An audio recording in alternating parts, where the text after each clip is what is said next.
ladies and gentlemen. Welcome to the show. I am now running on a beautiful new computer. It's super sleek, super sexy, all black. I can't hear it at all. Hopefully you guys can hear me. How are y'all doing? Welcome to the show. I'm excited for today. I am. I've got a guest who, well, you probably already know by the thumbnail and the title and me telling you guys for the past couple days who's going to be on. But I'm excited because I've been looking at this guy's artwork for 5 years, at least. I believe 5 years, because he's been constantly making art. He's got a bunch of books out. I've got one of them he did with Razorfist, The Ghost of the Badlands. Really incredible artwork. Just beautiful stuff. And we're going to talk about AI. We're going to talk about art. And we're going to talk about video games. It's going to be a great episode. So I want to welcome George, aka G Prime 85. Hello. Can How you hear me okay? Yes, I can. All right. I'm not good at this stuff. Hi. You're not good at this stuff. No, my studio workspace is not optimized at all for streaming. So okay. Well, it's designed for artwork, correct? Yeah, it's more than streaming. So yeah, forgive any weird stuff. The lighting's bad. Anyway, thank you so much for inviting me. I've been looking forward to talking to you for like years. Who knows? We've been trying to make this work. So that's true. Yeah, I remember when you and Shadiversity were having kind of a duel with AI, because he was like a huge advocate for using AI as like a tool. And then, you know, I see what you do without AI, and it's incredible art. And like, but I also see what he does using AI. So like, I really do understand both sides of the argument. And I actually was trying to set up a versus duel. And I guess that happened after I had initialized it. And then you guys actually did that. What was it, on side scrollers or? Yeah. Yeah. I don't even know if I recommend like watching it. It was not my proudest moment. Like, I'm not a good arguer. No. Okay. Shad is. He lives for it. Can I say he's good at bullshitting, but I don't think he made good points. Like, so okay. I shouldn't even talk like this when he's not here. It's not right. But like, oh no, please talk all the shit you want. No, his country lost to emus, so there's a lot of people, like there's a lot of cross friendships that I don't want to like piss on, but like, okay, he certainly was able to make me run around, and like he made arguments that the point is I can't argue with someone who doesn't want to have an honest conversation. I don't think he did. Right. And okay. I've already like really dug in my position, so I've already considered him like he's out of bounds. So anyway, not a proud I understand, moment. Actually. Yeah, I don't think I can talk about that subject to someone who's on the opposite end without getting like hot and like pissy. So okay, I'm probably not. Well, that's respect. You know, you understand your own limits. That's fine. I don't really want to get into that anyway. I really do want to delve into your perspective of AI, and art as in general as it stands in society, because we live in such a culture of consumption. And you're one of the few that I see that is just constantly putting new stuff out, looking at what's happening, reading the zeitgeist, and just very quickly putting something out. You're like a new age political cartoonist, but not just political, right? You really, if there's something that's happened, like take for example the Hassan and his dog that you just did. You know, you pop that thing out, and it was so fast and so well done. But I mean, I guess what I'm trying to get to, there's a few different directions, but I want to know, like, how long have you been doing art? Have you always been into art? And like, really, I want to understand your process as well. Speed wise, I would say the hardest part of doing a strip is not actually drawing it, rendering it. It's thinking of what goes into the panels. Right. The 4 panels. And that is like, either I have it that morning or I don't. If there's something that's like really everyone's talking about it, and then I can think of a little gag or a way to illustrate it. Like the dog thing was not funny, I wouldn't even Right. call it a joke, and neither was like the arena getting stabbed strip. That wasn't funny at all. But like, if I But can it's think, powerful though, right? I think that's really it, a cartoon, like a political cartoon could have humor in it, but it doesn't. It's about, having a punch to the appropriate person, right? yeah, Or the appropriate ideology, really. I guess broadly we could just say thinking of the idea of what I'm going to draw is usually Right. either I have it or I don't. I try to sleep on an idea, or like I sometimes have sleeping troubles. I get interrupted by my cat or something at 3 o'clock in the morning. I'll browse Twitter for 2 hours. Yeah. Maybe I'll think of something. And then because I'm up at 5 in the morning or 4 in the morning, I'm just pacing around my room here. I'm like, okay, I'll get started on a strip so that I can upload by, say, 9 a.m. my time. And then, people say, oh, that you're so fast. And it's like, that's a very nice compliment. But actually, these take me just like 4 or 5 hours, or whatever, which is probably normal for any cartoon strip creator. Mm-hmm. But yeah, the writing part, the drafting part is like, what's the joke? Is there a joke? That's the part that I can't predict or control. Like I say, either I have it or I don't. I can't force it. Lately, I just don't try to force it at all. So I'll read Yeah. the news every day constantly. I'm kind of a news freak, addict, but I it, understand that. it's I been am so too. Who am I kidding? depressing lately, right? Yeah. So like I can't think of anything funny. None of this is funny. When we were, campaigning against Joe Biden, we could goof on how dumb they are, or the Right. left is It doing was something easy. crazy. Yeah, Kamala they're Harris said being something stupid. yeah, something silly, dumb, there something funny happened at a protest Mm. but the news is so serious lately, especially after the Kirk thing. It's like I don't know what I can think of to make me laugh or make anyone Right. else laugh. So lately, actually, I've just been spending a lot of time. The weather's like really nice. The leaves are changing.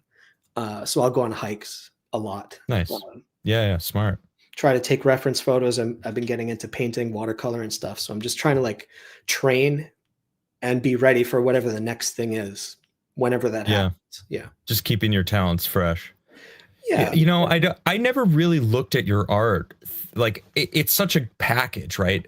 And I've always looked at it as from the art perspective, and I never really thought about how much goes into the 4 panels and how much of a storyteller you actually are. And it's so much more than just your artwork, because anyone could have told you like, all right, here, I want you to draw this, and this. And you're like, all right, I could do that very easily. Boom, done. But to tell the stories that you do in 4 panels really is actually, that makes sense. That's the important part. Once you got that, I'm sure the art's the easy part actually at this point. Yeah, my rule has always been if the joke or the strip works in stick figure form, then it'll work when it's well rendered. Well rendered. Okay. So technically, I could just make a stick figure cartoon and it should communicate the same ideas. Yeah. You can enhance it, that's like the raw meat. You can put salt and spices on it, make it look nice or funny drawings or something. But I would say if it's not funny in stick figure form, it's not worth fully rendering. Not that, I don't care. I don't care if I lose 4 hours, but like I don't want to put out more duds than good ones because then it's Right. embarrassing. Yeah, I don't know. I've been doing it for a long time. I think it's kind of like with like stand-up comedian or something. They know how to construct a joke. Yeah. But the hard thing is I don't want to be the guy that does kind of the same jokes, the same pace over and over. And 4 panels is kind of limiting sometimes. So I like Well, you've doing been like, for branching instance, out. You have your books that the mousy no the I have it here, Mushy Dough. yeah. That looks freaking cool though. I love what you did with this book, and Goofberry Pie. Yeah, those are Totally children's different. books. Yeah, that's like Yeah. something that I really put as much as I can, like my full heart and soul, whatever. Yep. I mean, they look fantastic though. Here, let me Thanks. bring this up and show everybody. Yeah, I saw these, and I have a 14-month-old now. He is running around like crazy, and it's only a matter of time before he starts reading books. And These look great. I'm probably going to pick these up for him because I really like your artwork.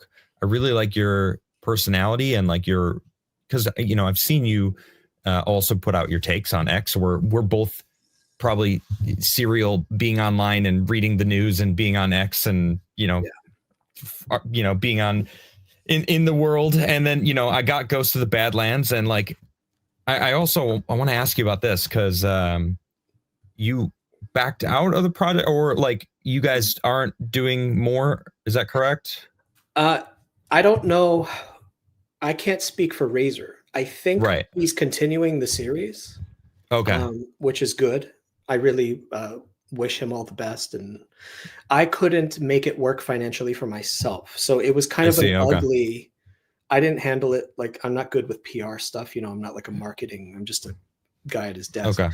But Yeah. Yeah. Yeah. basically what happened was I couldn't find a way to make the project get funded so that I could pay myself what I thought I should be making. Like, not to sound like a snooty person, but like No, I you have a know certain your amount that I worth. want to be making for a project of this size.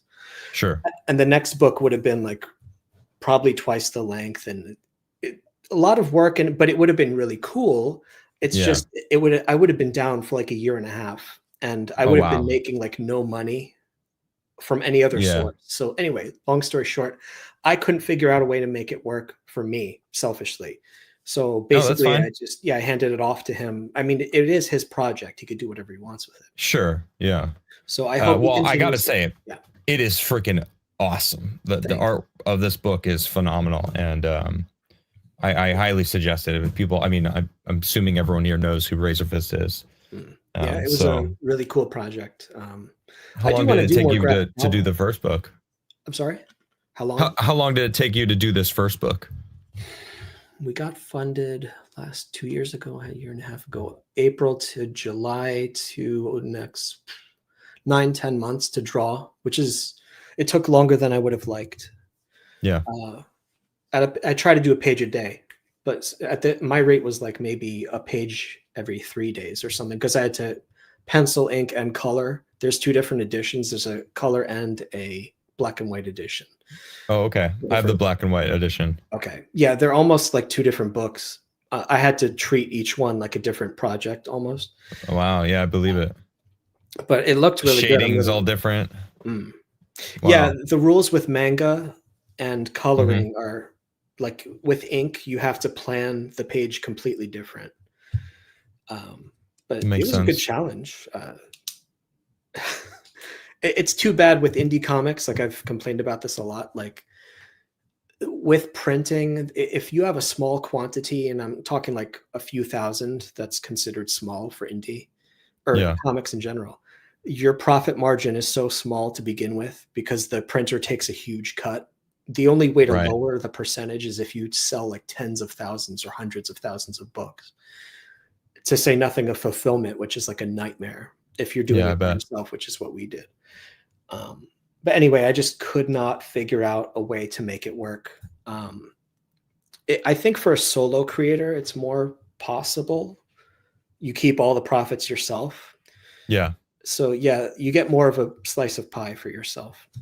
And that's what you're doing now, right? I mean, your YouTube channel, your main video that plays when you go to your channel is you breaking down basically your process of like testing, making sure the printer works, making sure the color's correct. And it was cool to actually see some of your process behind the scenes. Now, was that the new something new that you're working on, or was this parts of Goofberry Pie and Mushy Dough? That video is probably 4 years old, so I have to update Okay. it. Since then, I've been using an actual printing service to do my books like professionally. I have the book Mushido here, whatever. It's like hardcover. It's like a legit book, an actual book. Nice. Yeah, it's clean. And it's like professionally manufactured. Whereas when you do an ash can, that's what it was called, I guess. Like when you print at home and hand staple and laminate your covers and stuff, Mm-hmm. it's expected to be kind of wonky. So I don't do that anymore because I was spending too much time printing. Like I own a printer, like a nice actual printer to like do Yeah. black and white color. But after, how was that? was doing like 100 books a month or something, trying, I don't remember what the number was. I was actually printing, stapling, cutting them, packing them, shipping them. And I had no time to actually make new books. I'm like, I can't Wow. do this anymore. So we went with a service, and now I can, order 1,000 books at a time. And now the problem is storage. Of course. But yeah, so we have a whole bunch of Mushy doughs to sell. And that's the newest book. I'm still thinking about what to do. What's the next project? Is Goofberry Pie still available? Yeah. Okay. That's sold through my wife's shop, though. So she's got like a children's shop. It's not my thing. So she's, she makes clothes and plushies and really cute stuff and bibs. And what's that website? I'll put that in the description as well. that is Etsy.com. Oh, it's also Etsy. Okay. Yeah, it's Polka Dot, Pokidot shop. Oh, a polka dot book. Okay, so that is your wife's brand shop. Or whatever. Yeah, the brand polka dot. Oh, okay. So I'm making it for her. I actually have it up right now. Okay. Right. So yeah, it's polka dot. Yeah. Okay. So they're both sold. Oh, there it is. Okay. So yeah, so she like hand makes plushies and stuff. Really look at that. They're cute. Yeah. Yeah, very nice. Okay. So like obviously my stuff on X is really sarcastic and adult. So I didn't even want my name on the front of the book. Yeah, that makes sense. Yeah. I never want someone to come up to me and be like, "Oh, you're that guy who does this horrible, yeah, nightmare fuel, and you do children's stuff. What are you, some kind of weirdo?" I'm like, no, this is. So it's G Prime is like the political, cultural, artwork. It's a good distinction. I think that makes sense. Yeah. And I feel like there's something more professional about you putting your name on the book, that you're, and you did the same with the Razor, the bad Ghost of the Badlands, because I feel like there's 100% a future out there your future is definitely like making books, making art, creating stuff, because you obviously have a knack for creating stories as well as the art, and like that I think is rare. People can be good at art or good at making stories, but to find someone who's good at both is, I think, rare in this day and age. So, thanks. Awesome. Yeah, I think. Sorry. No worries. Go ahead. Like I grew up loving manga and stuff, so it was not unusual for those creators to write and draw at the same time. So to me, it's like a creator. It's like a director for movies or something who also writes and directs. You kind of get like Quentin Tarantino. Yeah, not to compare myself to someone like that, but like the idea is you get a more less gets lost in translation when you don't have a writer and director. Right. And also I get to keep more money. So that's why I prefer working solo. Yeah. That's a bonus. But I'm not close to working with writers. It's just I don't know how to make it work financially. Yeah. Someone usually gets screwed and it's terrible.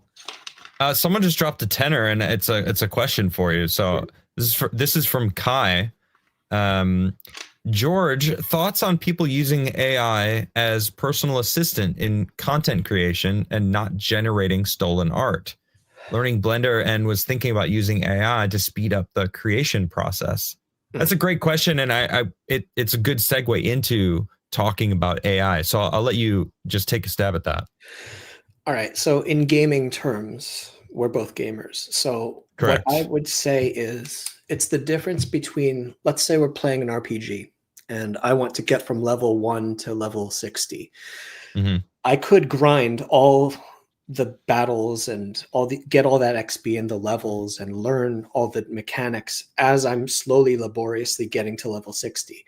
That person knows more of the nuances of the game than if I had just hire someone to get me to level 60 and then hand me the controller, and I've never played the game before. So yes, it is. Okay. I want to ask, what about you're that new player and you know that there's someone that's willing to assist you to level 60. Yeah. That knows all the nuance, although I'm not claiming AI would know the nuances of the game, but I feel like there is like a middle ground, don't you think? Like there could be, you don't have to like have it be autopilot you to level 60, right? The way, all right, I'm playing Monster Hunter Wilds, for example, and there's Sure, this sure. super boss right now, this freaking spider thing that Is that what you posted about? I can't Okay. kill it. Yeah. I've seen the image. Yeah. It's the super boss. So like there's people Okay. saying, "Oh, I can carry you so we can fit so you can beat it." They're like, "No, I want to beat it. I want to be Yeah, I good don't enough at the want game." that. Right. So, yeah, you could. I'm not going to like reach into someone's computer and stop them from using AI, you know. It's not Right. like some religious thing, but as a person who has gone through the process, you know, it's that stupid thing of it's not the goal, it's the journey. Right. I Right. could get to the top of the mountain and just say, "Oh, I'm at the top of the mountain," but it's like, no, it's all about all the things that happen to you. It's part of your personal life story, all the strokes that you draw. And I'm learning Blender too. I'm always trying to learn Yeah. 3D and get better at it. And I can't let myself use shortcuts because I want to be able to trust myself. And that goes across all disciplines that I've been learning, art, writing, whatever. I don't want to use shortcuts because what's the point otherwise? I'm not just trying to generate content. I'm trying to use spiritual terms. I'm trying to put my spirit, my energy, my life story into my art. And it's not, I don't want to use a tool that will render the thing for me. That kills the whole point of art to me. And I'm using the word art as opposed to illustration. I'm Yeah. not just trying to generate JPEGs. Um, I think You every said yeah. Yeah, I want to say you said something interesting though, because you compared it to a game first, and then you said it's about enjoying the journey. Yeah. And as to bring back to the question, it's using AI here as a personal assistant in content creation. You know, it's almost like they're not using it as a game. They're not using it as like a form of enjoyment. They're actually trying to create like a job at slash, or I'm assuming if they're content creating, they're attempting to make money off of this, right? So Sure. it's like almost like getting in the fast lane to try to get to the point where you can make money off of your content, as opposed to learning the process and starting at zero, especially nowadays when everyone's a content creator, you know? Yeah. So I don't know. I see the point though of what you're saying, because, and I think you're right. I think that is 100% the way to do almost everything, because you will always have a leg up of anyone else in the sector that you're going in if you learn it yourself. You will always, because you learn it, you know the answers. You don't have to be like, oh shit, something's not working, all right, let me go try to ask AI to do it. You're like, oh, it's not working, it's because this isn't done properly, so that's why this isn't rendering, so you just fix it, so Yeah. you're faster, you're quicker in the long run. It's not even a speed thing. It's to mm, me, there's something that I can't I keep saying like spiritual energy. If I'm painting an autumn scene, I have a whole bunch right. of autumn pictures over there I could show. But like I need to go to a physical location. When I did Badlands, Mm-hmm. I went to Arizona. I got on a plane, and it's not that I just took pictures. I walked on that soil or earth, whatever, the dust. I Yeah, went I was gonna say desert. desert. Yeah, I went to all the locations. I went to feel like as much of it as I could, just because I Cool. think it'll rub off. It's like a I can diary. tell. I Like, lived in Arizona for a long time, so like I 100% felt, because I'm like, look, I love this book. It's freaking fantastic. The feel of it is there. So yeah, I that went up doesn't to surprise me. I can't remember what's the town. It's north of Phoenix. It's the big there's a ski resort there. It's northern Flagstaff. Flagstaff. So I Okay. stayed in Flagstaff and I went to that huge crater on to the east of Flagstaff. I went to the Grand Canyon. I took Cool. all these photos and stuff, but it was very important for me to, as an artist, to have physically went to the locations if it's possible. Yeah. Because I think when someone's drawing, and this I don't think a reader will pick up on this or care, but as the person drawing, you get into the zone. And I'm sure as a musician, you get into the zone. Athletes 100%. talk about it. There's that beautiful moment of like, I don't know, I don't feel time anymore. I don't feel hunger. I don't even feel like I'm in my own body. I'm channeling something. And there's something so beautiful in the process of creation.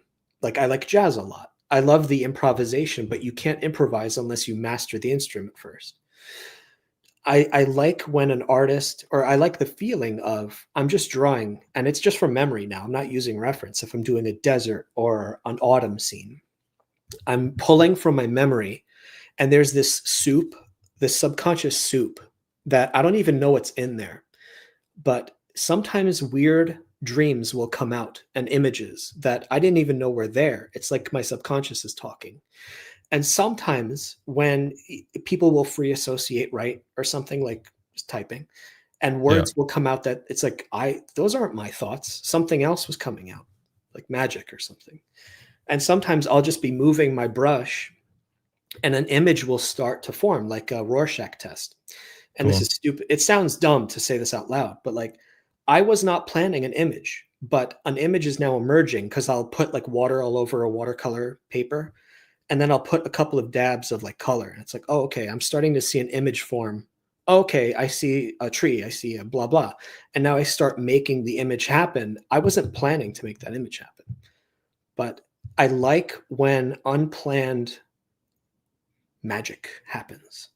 And Yeah, that can that feels so familiar to me. Like you mentioned, I'm a musician, and like sometimes I'll pick up a guitar. I've been doing this a lot more now that I have my son, and Mhm. I'll play music for him all the time. And I'll just start playing a song, and I'll find something new, and then suddenly I'm like, I feel like this song is emerging, and I mean, it's the artist in you, you know. It's the that ability to connect to the flow state, right? Yeah. And just kind of like let the art flow through you, whatever the medium may be.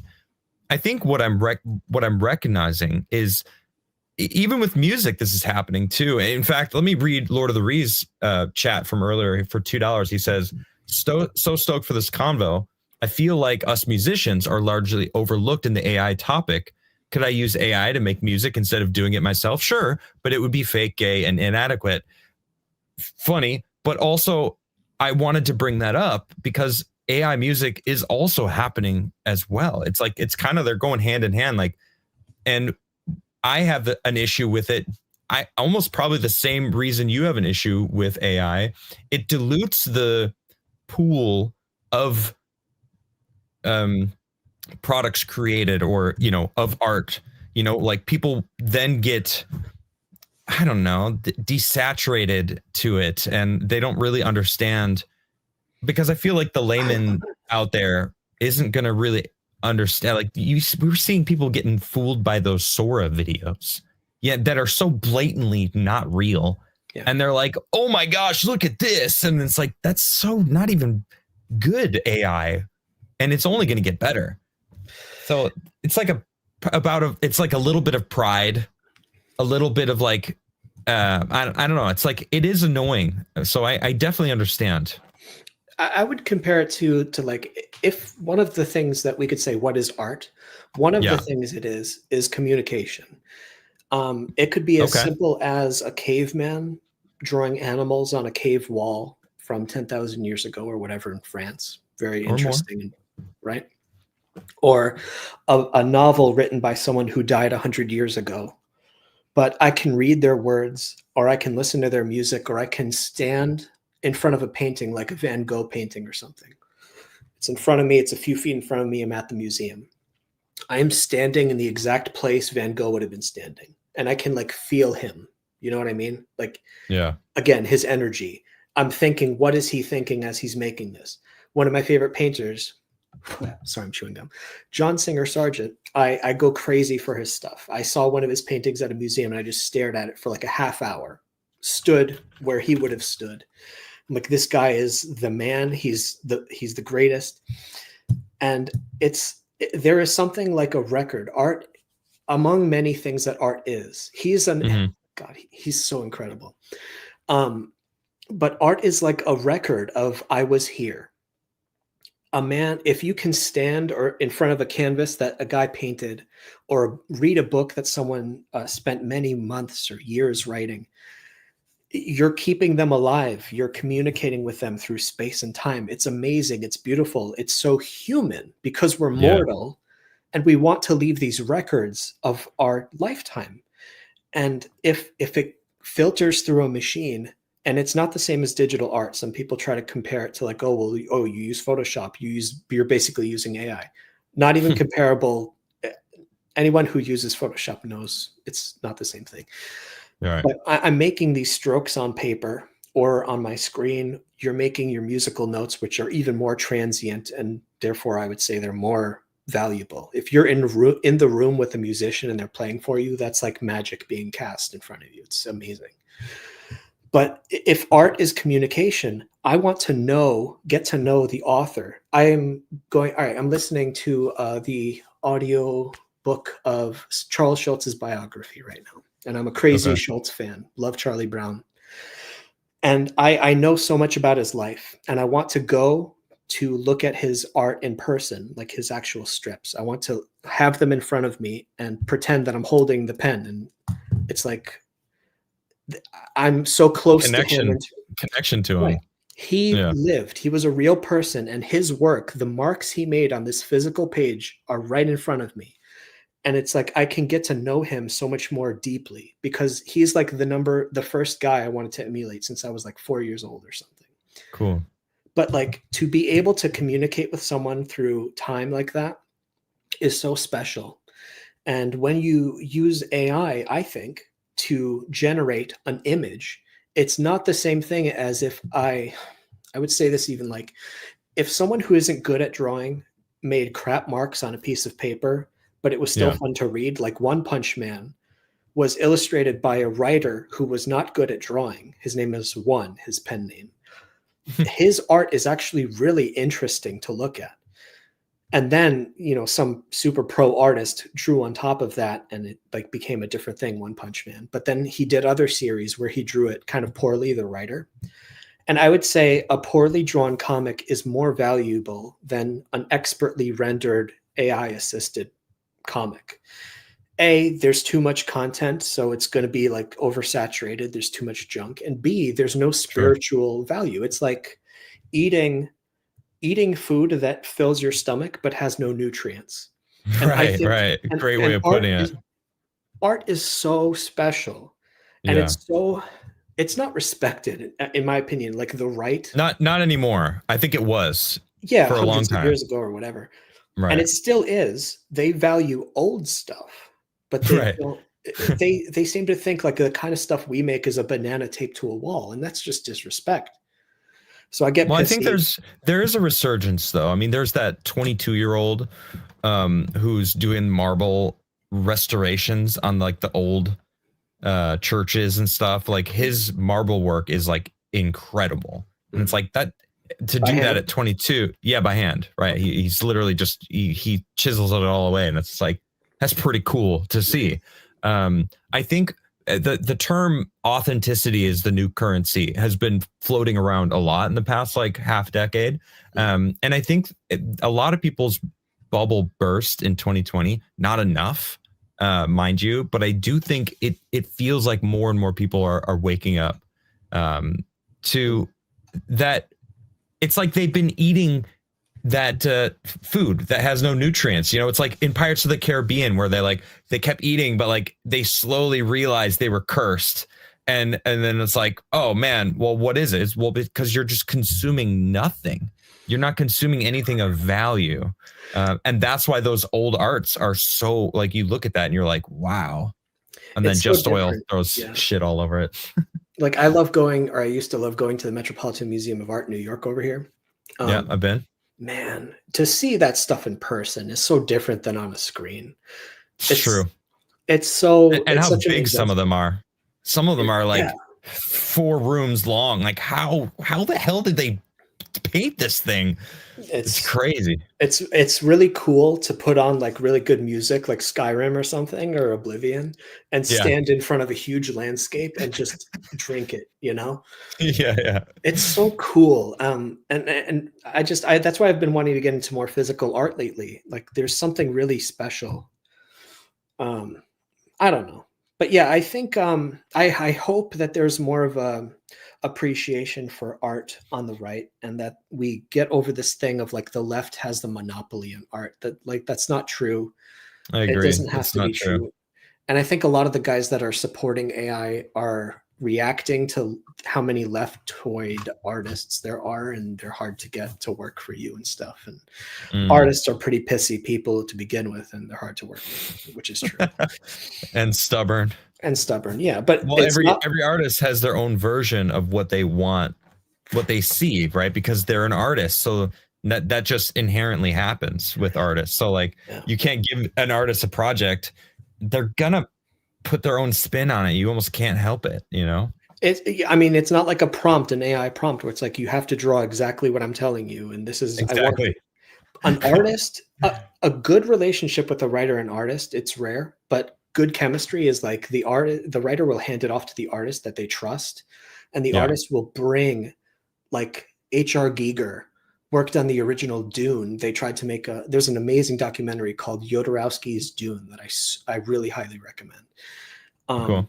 He got there was this director that got a guy named Mobius, who's an amazing comic artist as well. And they were doing all this concept art, and he just like let them go, the director. And they brought so much to the table. So a good collaboration is like you trust the people you work with. A good musician for like a game, like Doom, The Dark Ages. Not that anyone cares, but I think Doom, The Dark Ages was dead on arrival because it didn't have Mick Gordon's soundtrack. They got rid of him. I know. It was Eternal dead. was awesome. Yeah, Eternal was freaking badass. it's hard to know what the alchemy was, but the music missing killed that game for me, the third one. Yeah. Yeah. And that's when you trust a musician so much, and I don't know what happened, but when you have a collaborator that you can really trust, that's like I won't say genius. I think they didn't want to pay him the money. I think that's what I heard. And Microsoft owns this property, so I don't even know. I think he was too strong, and they needed to get rid of him. That's my opinion. Probably. Good point. But like he was more important to me than like the story. The game could have had no story, but the music, I would have loved it. So you got to pick the right collaborators. Chemistry is so important. I don't know what that rabbit trail. I don't even know what we were talking about to get here, but who cares? No, this is all really fascinating. And I you know, as an artist, I'm witnessing, I'm viewing music and seeing like what is, you know, the past 20 years. I probably was going to say 10 years, but it really has. It's been longer than that, where it's become homogenized, and it's like all pop songs are just the same, and all hip hop songs are very similar, and it's just boring. You know, I'm in Europe now, and I've been watching Eurovision because my wife and her family, you know, everyone in Europe watches Eurovision, and each country has their own little version. So in Sweden, it's Melodifestivalen, and all the songs are all written by the same writers.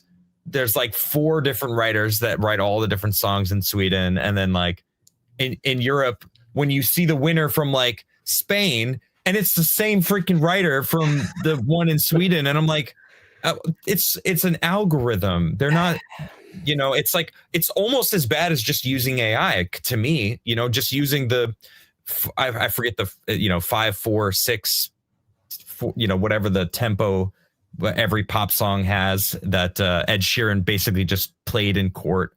There's like 100 songs with the same chord progression, but it feels like slop almost at this point. There's no soul. Like I'm an 80s child, and I grew up listening to music in the 90s, and it felt like that was the last real generation of just like any band puts out a record, and it's usually going to be like 100% a good record. I like how, if you want to talk about true diversity, the left's always talking about diversity. Yeah. Real diversity is if you take cultures that are like not even communicating with each other for hundreds or thousands of years or something, and they all create art in different ways. Like I'm crazy about Japan in general. I love their art. I love the way they build things. It's so different. Beautiful. I was watching a carpenter yesterday who would make like connectors with wood, in such a way Oh that he man, doesn't need Japanese wood nails. connections That's is so a cool. rabbit hole I've been down on YouTube for sure. Yeah, and I love Japanese video games, and I'm like really into sumo, for example. This is really corny, but like Interesting. Okay. it's so fun to watch, and it's so weird. At first, like you might like chuckle, right? No, Because I'm laughing because I used to follow a Twitch channel that was sumo wrestling like 24/7, yeah, and they stopped, and I was like bummed when they stopped streaming, and I think they went behind like a paid wall. okay. So So you know I'm what just I'm saying, like, talking about. it is fun to watch. Because there's so much respect. It's a sport, but like you could see the respect is so thick in the room. Like the referee to the freaking audience to the sumo guys, like literally everyone. It just like it feels like it's so like you wouldn't want to wear something like just a sweaty sweatshirt or whatever. You want to like go and like be a part of it, and it's like it's such a event, Yeah. you know. There's a lot of ceremony and rituals to it. It's Yeah, very connected to Shinto and stuff, cool. and it's so. But I love it because no one told them to do that. They invented that. That's a culture that's an island all the way on the other side of the world, and I don't want them to change anything. I don't want them to Yeah, become globalish and start like bringing in there was some controversy because a woman jumped on the arena, the center. It's called the dohyo, I think. okay. And ceremonially, women aren't allowed to touch it. So there was this whole thing about, oh no, you can't. There was a guy that passed out, and it's like, oh, she was a doctor or nurse. You can't come up and help the guy. And everyone was like, oh no, women should be allowed to go up there. I'm like, hey, listen, this is what they do, have been done for hundreds of years.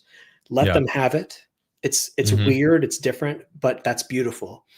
Um, and like you're saying with music and Eurovision or something, like Yeah. I I think true diversity is when you have if I wear clothes in this country, they wear clothes that way, and we can wear each other's outfits, and that's fun. But I don't want everything to be mushed into this gray brown soup. Like if you take Yep.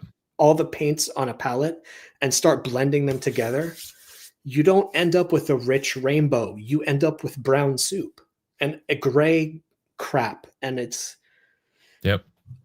the more you mix colors, the less intense they are. And that's not like I'm saying the culture shouldn't blend. It's interesting when they are carefully blended. It's nice, naturally blended, whatever. You know, Yeah. you Yeah. get like a really good Italian Japanese chef or something. I don't know. Yeah. But let the blending stay on the internet, Let because it like be the natural. internet, well, I mean, naturally the world, because of how small the world is, because of the internet, everything is going to eventually bleed. So it's like that's what I'm saying, like keep it on the internet, like allow the internet to be the place where everyone kind of learns about other cultures and kind of embraces what you love about other cultures. But you know, in reality, outside of the internet, I think there needs to be a distinction, because people, it's gone on so long, we're like so used to the internet now, we have to realize, well, I know a lot of people are realizing, and you especially, you've talked about how you're like really trying to get into like a physical medium. You know, that's you really trying to reconnect to like the physical world, especially in the art sense, right? You can see the brush strokes on a Van Gogh. You know, you that is so powerful when, you know, I mean, I guess, you know, you pull up like this, for example, like I could still see, you know, that there's stuff that, well, this is actually physical, right? This is Yeah. watercolors that you did. Yeah. So this is cool. Like you could see the brushstrokes and like the water bleeding, and like you could see how you kind of made these things. It adds so much. There are cool instances where, um, well, if we talk about Marian cultures for a sec, real quick, the Sure. Yeah. Impressionists, I think the Impressionists were like the last big important movement for fine art, maybe like art stopped after them. Hmm. But they were super influenced by Japanese prints. The minimalism, the simplicity. It was called Shin Hanga around that time, I think, or maybe that was later. But they were, you know, like the woodblock prints that you would see with like the Japanese, just like landscape scenery. pictures of the moon or woods or a Shinto shrine or something like that. The economy of line and the simple coloring. Yeah, like what's that guy's name? I used to love him. Yeah, ukiyo-e is pretty close to it. Um, I have his book right there. I can't see his name. But yeah, there is. It was a movement that was so unusual because in Europe at that time, it was all about fine art, and the Impressionists weren't even allowed to show their stuff in some cases. But they were so moved by Japanese prints because Japanese artists, Japan was just starting to become like to open itself up to other countries, if I remember the history correctly. And their prints were coming to Europe, and the Europeans were like, oh, we've never seen art rendered this way before. So the Impressionists took what the Japanese did and then put their own twist on it. They popularized plein air painting and stuff like that. I don't remember how we got to that point. Something about... You said the Impressionists were like the last best, or the last true, I don't know, maybe what, physical medium artists, or... Yeah. Maybe that's hyperbolic on my part, but yeah, I know that they exist, right? I mean, you mentioned H.R. Giger. I've seen a lot of his artwork because my mom actually is an incredible artist, and she worked with him in the early 80s. Yeah, and so like I've seen some of the stuff that she's got, and it's like I don't understand how his mind comes up with the stuff that he does, but like, it is incredible, and I've never seen anything like it, before. So like, I know that artists are capable of making things that are unique and different and incredible also. So it's not gone. There's another artist like Giger. Mm-hmm. I can't pronounce his name. Zdzisław Beksinski. Okay. His stuff is so freaking disturbing to look at. It's like Giger, but it's like nightmares. But I love these guys. Paste it, copy his name and paste it in the private chat. Good luck to me. Beksinski. And did it autocorrect? If you type in the last name, yeah, Beksinski.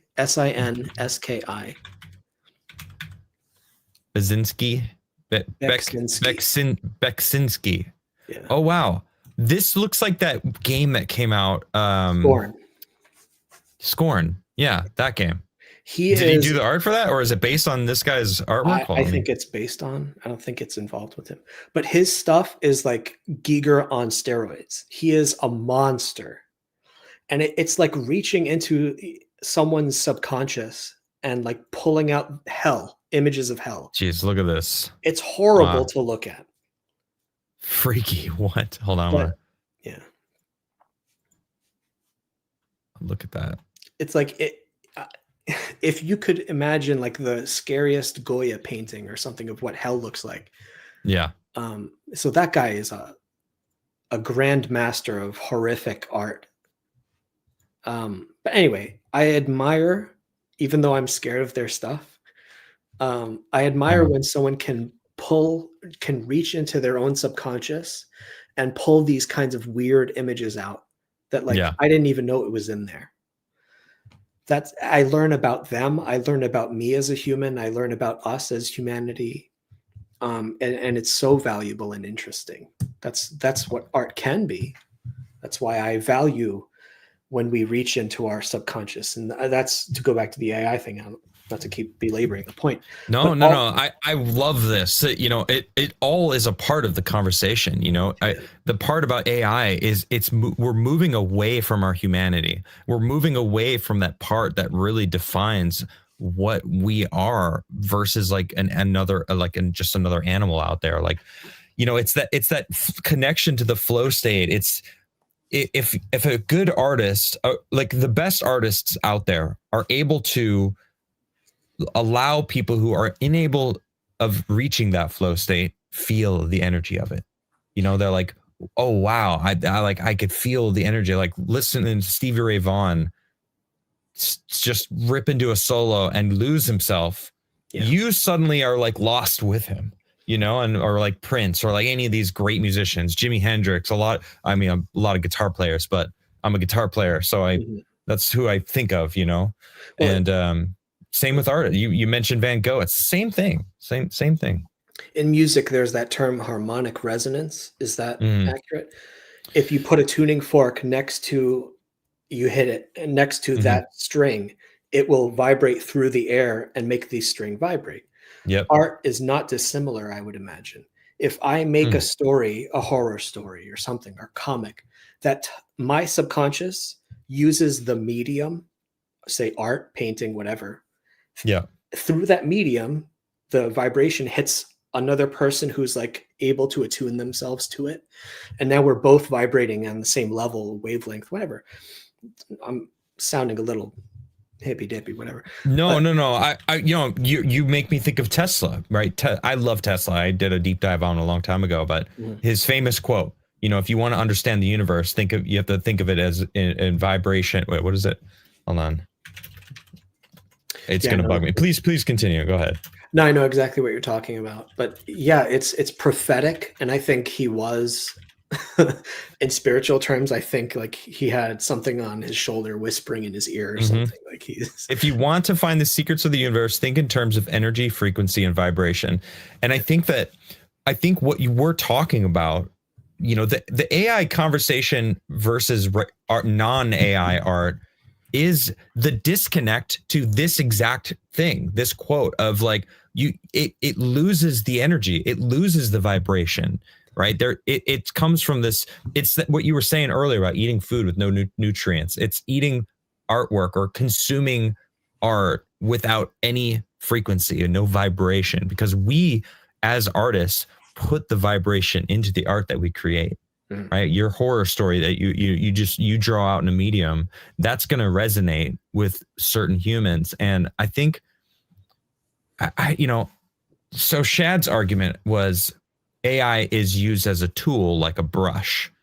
And I see what he means by that, because he can draw, you know, he is an artist, so he'll draw something roughly and then say, hey, our AI, color this and change the shape of this. I didn't like how this came out, but then and then he takes that image and then draws more and then asks it to tweak more. You know, it's like a back and forth that he does. I've seen, you know, his process on it. So it's like, I don't know, it's like this weird, it's like a cyborg version, you know, a little bit of both.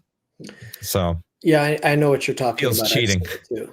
Look, he and I will not see eye to eye on this, and I guess the people, the common, you know, person, average Joe, will decide what they want to True. consume. He Good can put point. out Yep. a book of AI stuff. I think he has. I heard he did. Or somebody can make. There was other creators who. Okay, there was a writer who I will not name who made a book with all AI art, and he published this book, I guess. Okay. And the people can decide if they want to spend money on that. And for that same $20, I can spend half a year drawing my own graphic novel, same page count, same, you know, everything except I made it myself by hand. And I get paid the same amount of money. And I guess the readers will have to decide who they want to give their money to. And obviously, I'm going to make the case for my stuff or the stuff that's made by hand because I think that's more valuable. I can't tell people not to buy something, even though, like I've said, I will not work with anyone who uses AI, for instance. I think it's too much of a Pandora's box. The temptation to dip into it just a little bit is too dangerous. Yeah. And I'm 40 years old. I'm going to go the rest of my life without touching it. That's just a choice I've made. Yeah. And that's whatever the market will decide. And the people can call me an old man and Luddite and whatever they want to call me. I think that is going to happen. But like the way authenticity is currency right now, I think around the corner, or maybe not so soon, I don't know, but there's going to come a point where people are going to be, it's going to be so flooded with AI art. Like anyone can put in a prompt and like make some BS, whatever. that people are going to seek out people like you who have refused AI and can actually just do some incredible artwork by hand. That's, an actual human is doing it. And I don't know, I've seen my mom my mom is an incredible artist. She's the best artist that I know. And she designed my Kriegler. I don't have a Kriegler coffee cup, but she's done actually a lot for me. And I've seen her artwork, and you can't do. Oh, I have, actually, I do have a piece. So my mom's going to laugh when she sees this. This is the only thing that I have of my mom's art, but I do have it right here. So this thing was flown for me. This is an American flag here. And at the top, there's this wooden eagle that I found that just fit perfectly onto the top of this thing. It didn't come with it. I just found it in a thrift store, and I'm like, oh, this looks like it'll fit on top. And I freaking put it in there. And my mom said, every time she walked into my room, she's like, oh, it looks like there's like an alien on top. And I was like, oh, yeah, huh? She goes, yeah, I'm going to draw it. And then she literally just goes, and this took her I don't know, 5 minutes. But it's one of the coolest little drawings of this little alien, And it's she called him One-Eyed Joe, And it's just it's so cool. And I can feel her energy from this. I can feel her excitement of drawing down what she imagined walking down the hallway towards my studio. It takes me back to that moment, and that AI can't do that, It's like something that me and my wife do or try to do when we have time is hand make birthday cards, anniversary cards, write nice. notes to each other. I like it. It's extra special, and I would recommend this for all couples, even if you can't draw. The fact that your loved one put effort into these drawings or something, or your mom, it's like a relic. It's something special that you'll keep forever. It's true. Or put on my wall. Yeah. If you ever see an artist, or if you're at a signing or something, and an artist signs something in front of you or does an illustration, that's so special. You want to keep that. 100%. One way to put it abstractly is it has their spiritual energy, but you don't have to believe that sort of thing. It's just, again, we're mortal. Life is such a precious and fleeting thing. And it's so much more valuable to get a finger painting from a little kid. I have, this is corny, but I have fan art. We went to a school to show Gooseberry Pie a couple of years ago, and the kids in the class made little fan arts of the book or something. And cool. It's the best compliment I've ever gotten in my life is those kids laughing when I was drawing it for them. And they drew their little pictures and said, thank you for coming to our class. It was the most special. I've gotten so much praise from other people, famous people, whatever. That was nothing compared to the sweet, earnest sincerity of kids who have no pretension. They have no agenda. They just They'll tell you the truth. They will. Yeah, they will. So all I'm saying is it is so special when a person makes a real piece of art. And why not spend a year or two practicing to get good enough so that you're happy with the way it looks? Yeah. I'm sure even a doodle, a stick figure is enough to give to a loved one. They'll love it. And then the more we use machines, man, it's so impersonal. And I understand we use machines, they're convenient, but there has to be a point where we say look, I don't want everything I do to be automated. Personally, I don't want a self-driving car. I like driving. I don't want machines to do everything for me. So that's. I don't think we're gonna have a choice though. That AI and automation is going the way of in 50 years, everything might be automated, and humans, the only jobs left will be art.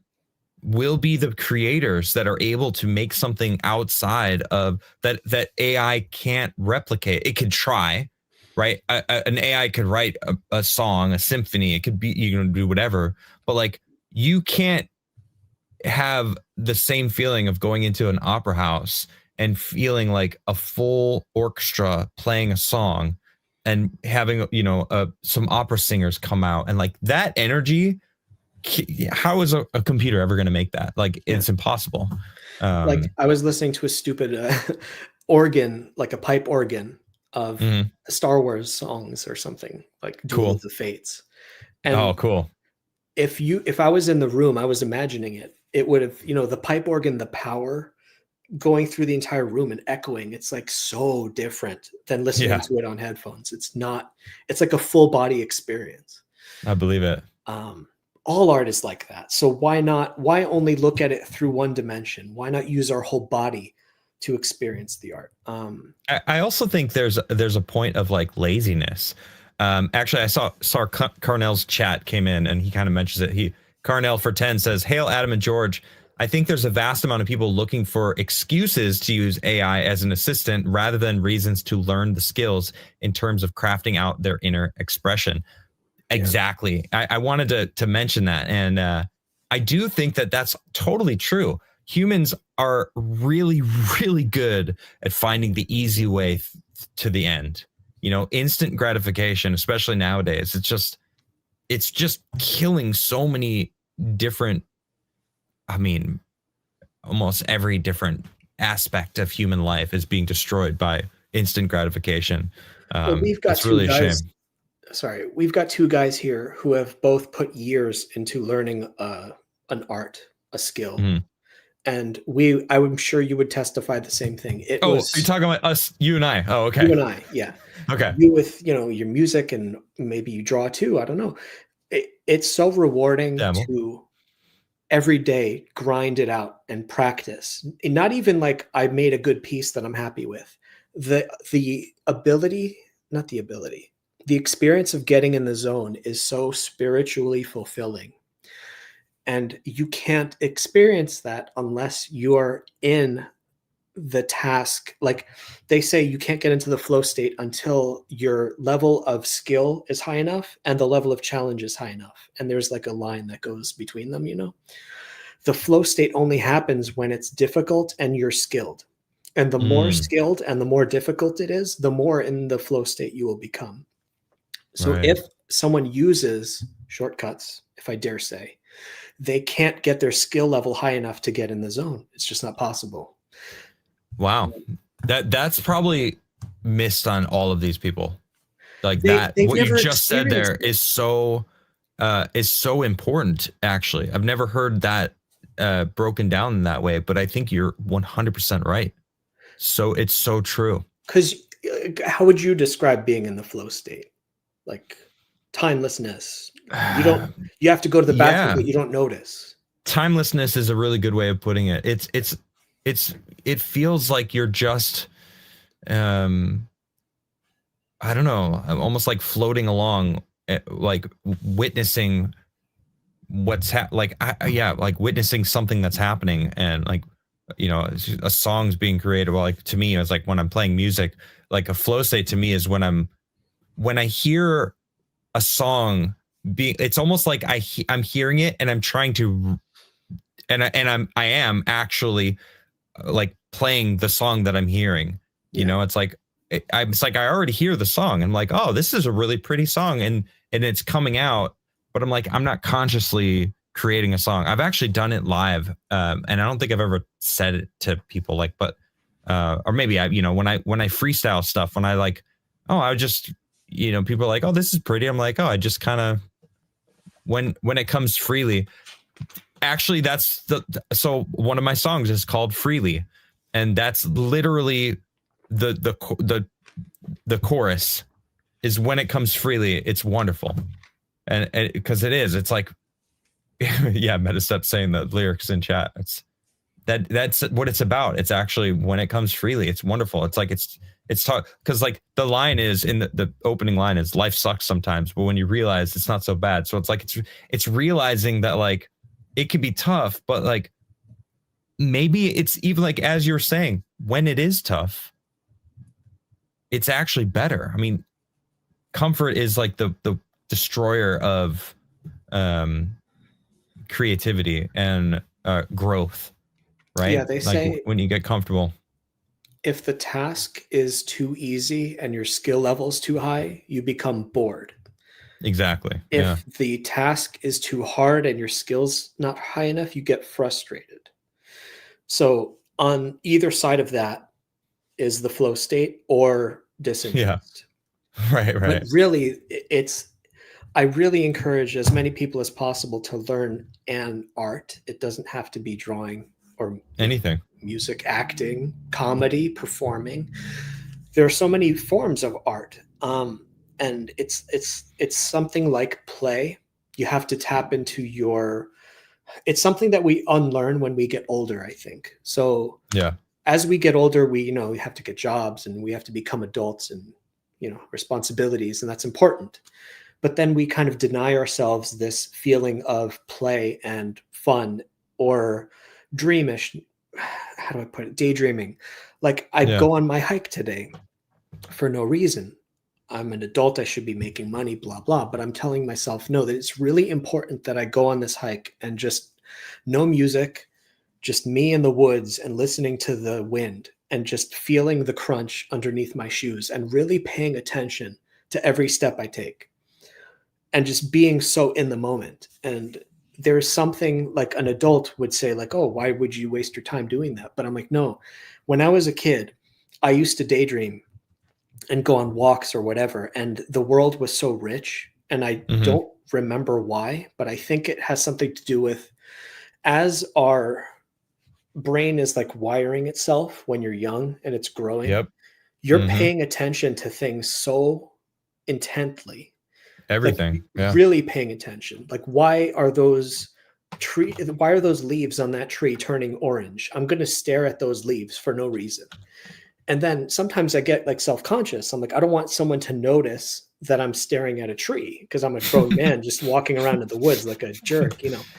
But then I have to tell myself, no, that's not where the flow state is. I have to completely forget myself.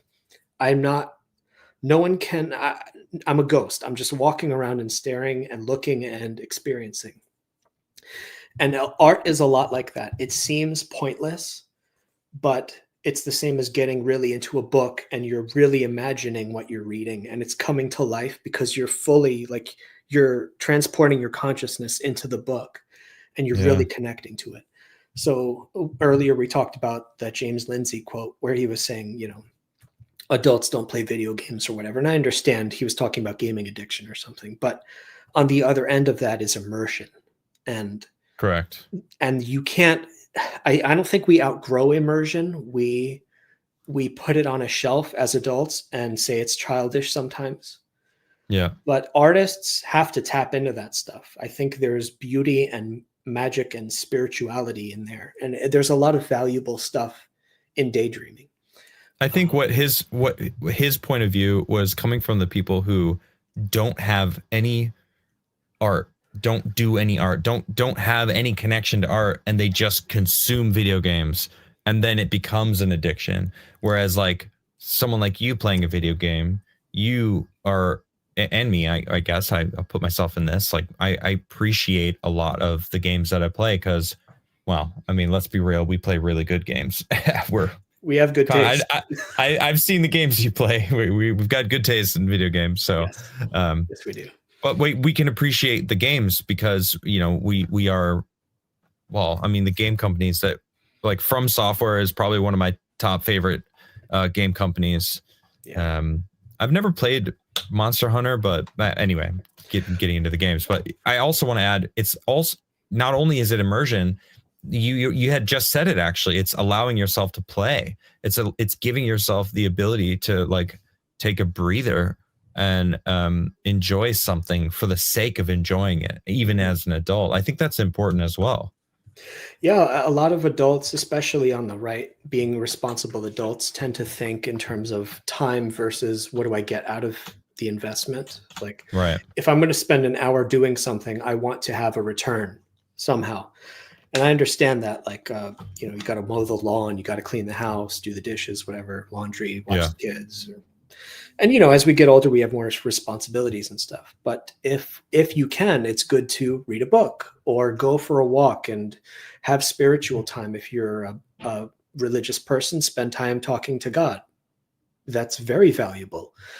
And I think spirituality and the arts are very closely tied together. I can't really articulate why, but Yeah. painting is a meditative experience that is not unlike prayer, I would argue. I can explain it right now. I'll go to my man Tesla. If you want to find the secrets of the universe, you think in terms of energy, frequency, and vibration. Right. I think that slams back into it, and I think that's why. Because like, what is spirituality, right? Like, what is it? It's a connection to a realm beyond our own. And Creation. how is an AI computer ever going to be able to achieve that, or at least let us feel that energy? You know, if it's like we're the only ones who are capable of creating that kind of energy. Well, could For we each not other. argue that we are created beings, therefore we are emulating our creator by making things in the arts, Okay. let's say? I'm Mm, chiseling a statue. It is an act of worship because I'm pondering the way that God might have created me. mm. Or the Bible says that music is like when you get to heaven, all you're going to hear is amazing music and stuff. When we sing a good hymn or listen to a good song, the arts are part of the worship prescription. I'm not going to say that all art creation is worshipful, but good art, beautiful art can be in that So, category. sorry, I'm just thinking of Beksinski. It's just like But do you not feel something deep in no, your yeah. soul? Like, I It don't, definitely yeah, this is a it painting of hell. it definitely invokes something for sure. Yeah, It does fear. feel very hell like, yeah. It's very daunting And that and would, heavy. good art forces engagement. It's true. Yeah. So if I, even a stupid banana on a wall, if there's a conversation to be had, at least it's doing something. There's so much junk art where it's like, okay, I'm looking at it, bored. Okay, Yep. next thing. But a Beksinski painting makes me like stop. I'm like, oh my gosh, what am I looking Yeah. at? I'm gonna get it off my screen. Yeah, you don't want to spend too much time there. It's like, Or like reading Berserker or some manga like that. If anyone's seen that stuff, it's like horrific. It's horrible. But then on the flip side, a good manga will, make you have introspection. But all good art does that. There's a time and place for junk art. There's yeah. a movie that you watch and you kind of forget about it, whatever. And there's some movies where it changes your life. It changes the way you see the world. That's very valuable to me. I want to see more and more of that stuff. There was a movie I saw. I can't remember the name of it. I won't even bring it up then. But basically, there was a really good movie that I like. Oh, man, I wish I remember the name of it. Movies is an interesting medium as well because it combines all of it. It's got the music, it's got humans in it, it's got artwork. I really like Wes Anderson. He's very good at creating like scenes and feelings. And do you like his movies? Yes, I do. Some I don't like all of his movies. I think Okay. the reason I don't is because of the writing, but visually, Which one didn't you like? If you give me a list of them, like I think Describe it. I'll probably know it if you describe it. it's the hotel one I really liked a lot. The hotel rooms, yeah, that one's awesome. I That love one's that fantastic. one. I think Royal Yeah. Tenenbaums is really good. I really like Yeah. Darjeeling. Yeah, that one's awesome too. I didn't like Mr. Fox so much. Okay, I could. Not like I hated it. I just didn't get into it. I think I get that one, though. like I would put them on. I didn't like the camp one as much. The Life Aquatic with Steve Zissou is one of my favorite movies of all time. Yeah, it's pretty. It's a pretty wacky movie. You got to be in the right mood. It's so great. Yeah. So yeah, Okay. I wouldn't say he's done any bad movies. Some of them are excellent. Yeah. I didn't like the one. I don't remember what it was called. It came out in like 2021. It was like a bunch of different stories. He like basically was like, oh, I didn't know what to do, so I just did like a 7 of little things I jotted down in college, and it was Something like about asteroids. what the hell? Tom Hanks, I don't know. right? Charlize, And no, Scarlett Johansson was in it. okay, so what's this movie you were just thinking of? Okay, I looked it up. It's called Perfect Days. Perfect Days. Okay, It's tell me this about little it. indie movie filmed in Uh-huh. Japan. Okay. I'm not going to say it's an all-time great movie, but it is. It rocked me when I finished watching it because it was so minimalistic. Um, yeah, there it is. Okay. I would Oh, say it's Japan. it's set in Japan. It is directed by a guy who he made Wings of Desire, which I have to see, like an old black and white movie. Okay. Anyway, Perfect Days, I recommend it. It's a very cozy, slow, meditative movie about a guy My wife who. is gonna love this movie. I'm gonna surprise her and be like, "Hey, let's watch a movie. I Okay, got it." And I'd I'll be just pop curious this to on. hear. Okay, tell me what you guys think of it. Okay. Yeah, I'll check it out. But yeah, like that's the kind of movie that like it's not every. I don't think every movie should be like that, but I think that's more meaningful than say superhero movie number 79, which I don't watch them anymore. I can't Yeah. care. I couldn't care less. But Well, I'll be honest. I'd watch them if they were good. yeah, not unlike the AI thing. I think action needs to be done in camera. Like I'll watch an old Jackie Chan movie, and that is so exciting because they're True. really doing it. So Or true. John Woo, uh, Hard Boiled. Those Right. Gun Right. Those Fu. older movies. Oh, those movies kick so much ass because it's all done in camera, and then Kill Bill. I watched Kill Bill recently too. Like that yeah, one's pretty badass. and it was choreographed by Yuen Wo Ping, who did a lot of old Hong Kong kung fu Mm, movies. All right, so not to get too into it, but that's exciting because they're really doing it. yeah. And then there's the CG crap, which I don't even want. It's like AI. I don't want to consume it. It's junk to me. Show Yeah. me a real stunt, and then I'll get Well, it's like excited. they don't need it. Like the practical effects of the 70s and 80s were so good. Like Star Wars, right? They built all the set. You know, right, this is my benchmark AI or graphics in movies. Lord of the Rings. They did it just enough to amplify what they did. Like they built Minas Tirith, they built all these beautiful miniature sets, and they just put it into the land, and that's how they used it. You know, it's like that's where I want to see it. Yeah, Everything past Lord of the Rings, it just got ruined. You know, well, not even. I don't even want to bring up the Hobbit. Yikes! they overdid it.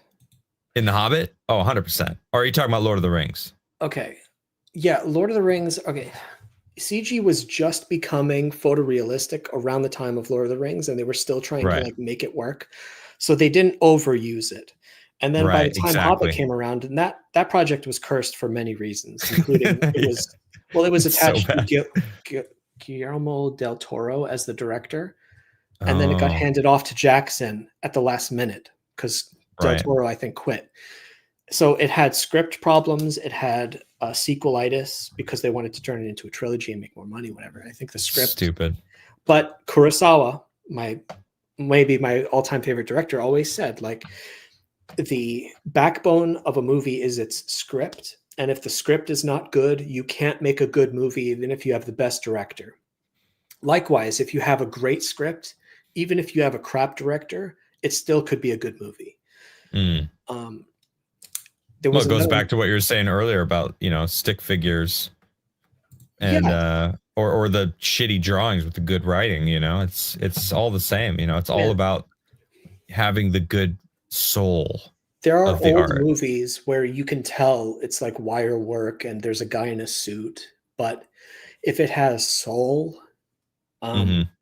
matte paintings, that's something that's not used in films nearly as much as it should be. There's an old movie called, where is it? Black Narcissus, made in 1947. And there are some shots in that movie that are like, they used matte paintings, but they were so expertly executed Mm-hmm. that it's like, even today, it blows my mind. And then you can have the CG stuff where they rotate the camera and they can do different angles and stuff, but it doesn't have the power, the spiritual value of just a guy on a set. You zoom out, and then the rest of it is a painting on a piece of glass or something. Cool. That's a lost art.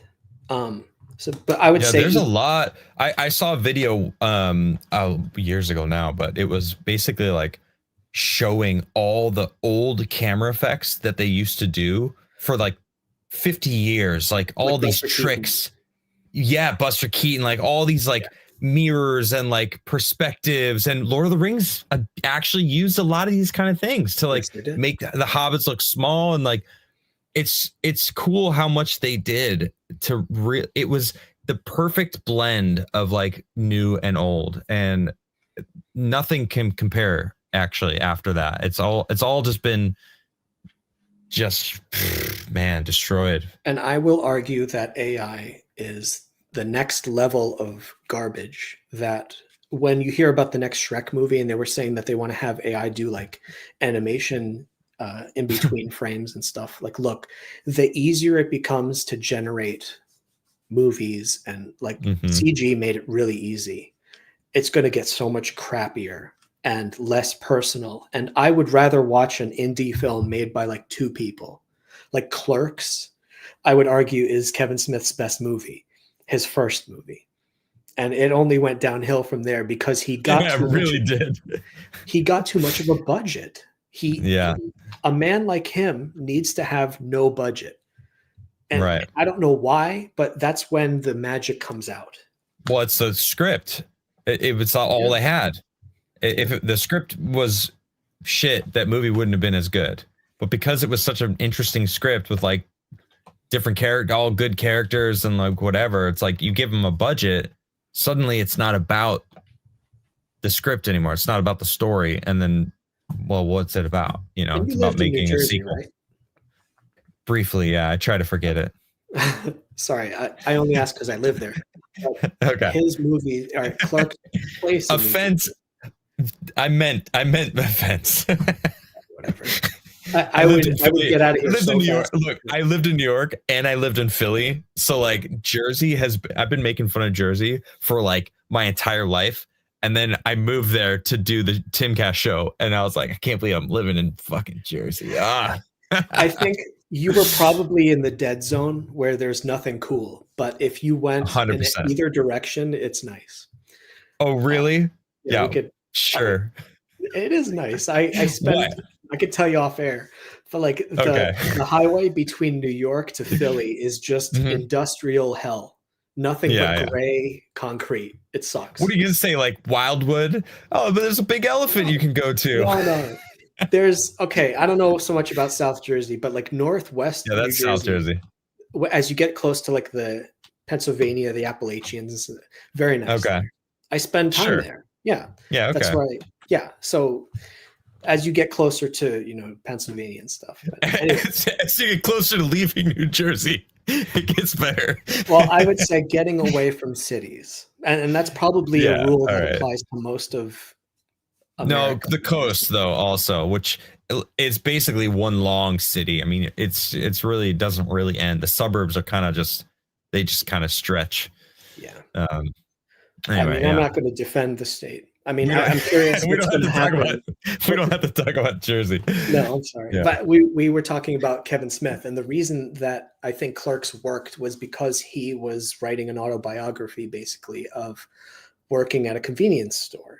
And then once he hit it big and started making movies for Hollywood, he moved out to Hollywood. And I think he lost the touch with the common man and the struggles of the common man. And because he was a writer that was not unlike a Charles Bukowski or something, he was writing kind of autobiographically.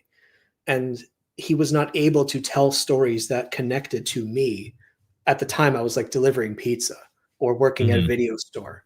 And I really connected with his movies in my 20s, I don't connect to the life of a Hollywood millionaire so much. Well, and not even just the millionaires. A lot of the writers also do that same thing. They write what they know. They're incapable of writing for a mass audience. That's why we're seeing so many self inserts into these newer movies and And they diversity, and they suck. I know, it's true. We don't like these characters. That's the funny Right. thing. They're Right. self inserts, but the writer is an asshole. I don't like you.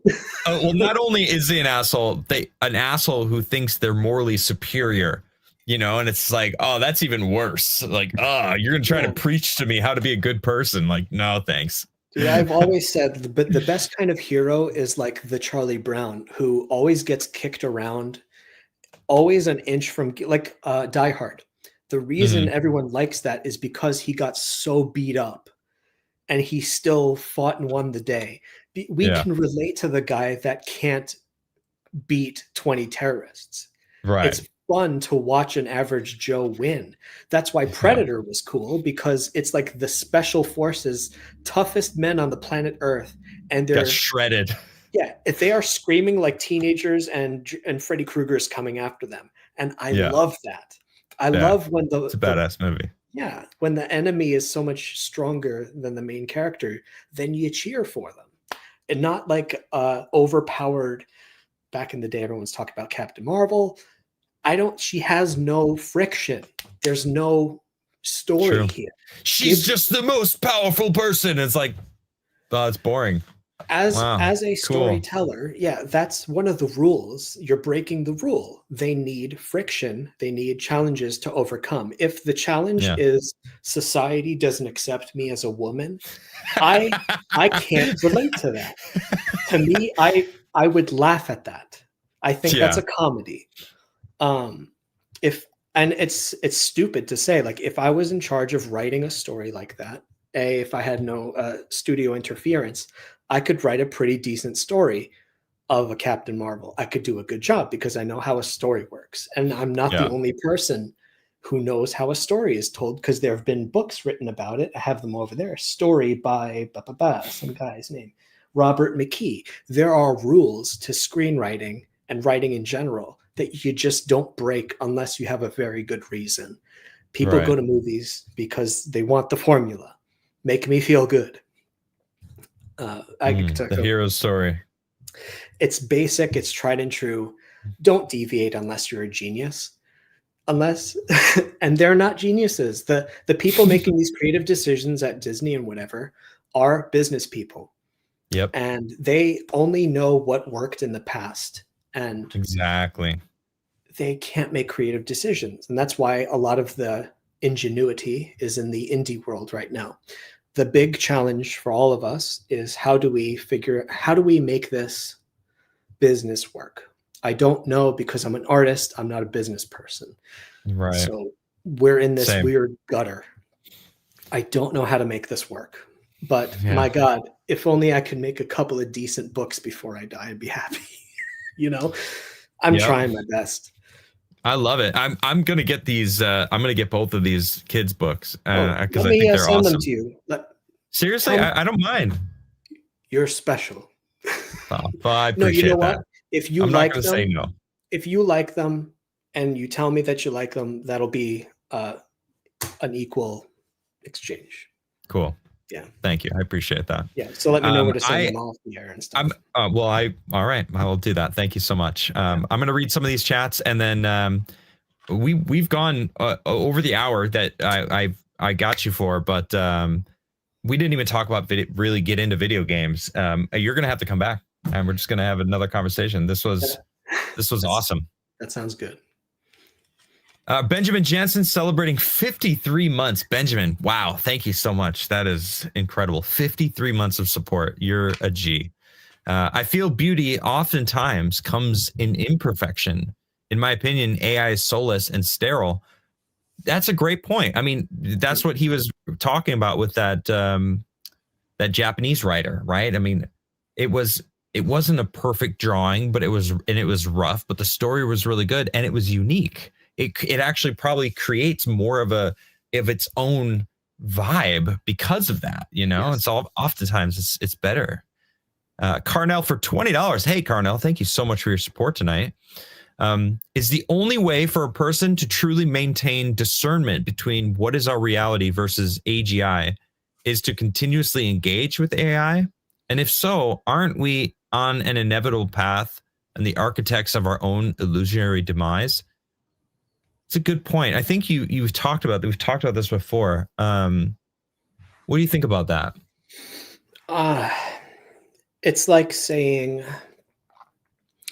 if I eat too much and I'm overweight, is not the best way to lose weight to stare at food and not eat it. It's like perhaps that works for some people. I don't want to engage with it at all, if possible, unless it's thrust upon me, like if Yeah, it's installed in my phone. But I'll disable it if I can. I don't want it to become such a crutch that I can't trust myself. Like for instance, today when I was driving, long drive, long hike, whatever, I hmm, didn't use my map. I just went in a direction for like an hour and then I made a turn and then I made another turn and I said, okay, find your way back. We're having an adventure today. And it cool. took me a long time to find my way back, but I did. And I could have used maps, but I chose to use the force. I chose to trust my own intuition. And also, I found neighborhoods I never have seen before, and it was really Cool. interesting. And Yeah, part yeah, of yeah. exploration is not having the tool that can tell you the answer. Part of the fun of being alive, part of being human is discovering your own solution. And that's cool. That's wonderful. There's a lot of good moments that we hit on this episode. I definitely need to like I want to like rewatch it and make little clips of this because I really do feel like we touched on a lot of the reason why AI is a net negative for art. Like I understand that it's almost inevitable, but it sucks that it feels that way. But I don't know. Anyway, yeah, It, it's better for me to present my case like this than to be arguing with someone. It kind of brings out the worst in me. So yeah, okay, I prefer to say it like this and just make my case. And you can sure, agree with me or not, people. But yeah, I think you and I are creative people, and there is so much beauty in the act of creation and listening to music that's being played for you or yeah, watching someone paint like Bob Ross. It's fun. yeah. It's classic, Bob Ross. Yeah, Yeah. it's awesome. Meta step for 5. Thanks, Meta. How you doing, man? Can't see the whole thing, but I want to know what G Prime thinks of my character in my profile pic slash logo. Chikaba drawn by hand, then edited in GIMP. Okay, hold on. Let me pop this up so you can see it. There you go. That's his little profile picture. Mhm. Okay, so you hand drew that, and then what? You just like fine tuned it, like cleaned up the edges or something. Mhm. Okay, it's his It's little character graphically here. pleasing. Yeah. That is his avatar. It's been for a long time. Good. Diana Francisco, thank you, dear, for $10. Yes, that is just what art does for me. I have heart. I have art from my great grandfather, who is never I never knew, but when I look at his paintings, I feel connected so strongly. I love that it is magic. You know, I have some watercolors that my wife's grandfather did, and they're really good. Like the guy was so good at watercolors. And there's this area of Sweden that her family, like her aunt and her mom, they like joint own this house that was her grandparents, and it's right in this like strand. It's beautiful. It's like a bay, and you look at these watercolors and you're there on the beach. It's like if you've been there, which I have many times now, and you know, then I look at these and I'm like, they're in our house, they're hanging up. So like when I walk by, I'm like, it's almost like you get this energy of not only from him, but also the place and like him sitting in that location because I know exactly where he was sitting because I've been there. You know, like you could see it. There's this boat that he drew, and like the boat's still there. It's cool. It's There's magic in it. Like you said, it's magic, Diana. Yeah, exactly. Now, what if that was a photograph? Would you feel the same? No, you're right. It's not. Because you're not connected as much. Yeah. So true. Not to speak against photography, it has its value, but True. a handmade something is so special. So true. Yeah, a photo would not do it justice. Yeah, it's interesting. You know, I'm going to Egypt in about a month, and I just got a new camera, and I've got it for my. So I'm going to replace this one. I just don't have the cord yet. I'm very excited about it. I did a whole new build. My studio is all revamping everything, but I'm going there and I'm bringing this camera, and I'm like, all I can think now is like, man, I'm going to have all these images. But wouldn't it be cool to have like a hand painted image of like a place that I pick? But I'm not a painter. I'm not. I've never been good at that. But like I kind of like those people that have those little kits. You know, they go and sit at a park somewhere, like in Amsterdam. You know, or like which is it gets a rap, but like it's one of the most beautiful cities that I've ever been to. I'm just. If people think Amsterdam, they think of like smoking weed and doing shrooms or whatever, but like they have no idea like the beauty of Amsterdam. If you haven't been to Amsterdam, you should go. It's amazing. It's beautiful. And a lot of famous artists live there. Diana Francisco. Oh, another 10. Oh, thank you, Diana. Says, George, I want to thank you for being here today. Come back again soon. For someone who thinks they are not good at this interview thing, I have to disagree. You are very good at this. Bless your day. Thank you, Diana. You know what? The compliments are to the host, because I think if the host is not good at listening or cares about the subject, an interview can go real south. I think we've seen some examples of that in the past. Yeah, I'm not going to name names. Not on my channel, but nope. I know. Anyway. Man, this has been a freaking blast. Thank you so much. In the description, I have your X, your YouTube, and the Etsy page where you can check out the book if anyone is interested. I don't know if anything else to plug. I mean, that's pretty much the spots I see, right? Yeah, you know what? Don't even worry about it. I just enjoyed talking to you, man. Let's do it again. We don't have to make this special official. Let's keep this going. This is fun. I love this. Yeah, I really want to rap about video games, and I have, you know, I designed a few already. Video games. That was what I was actually gearing towards doing before Tim called me in late 2019. I had spent about 6 months deep in a Unity course.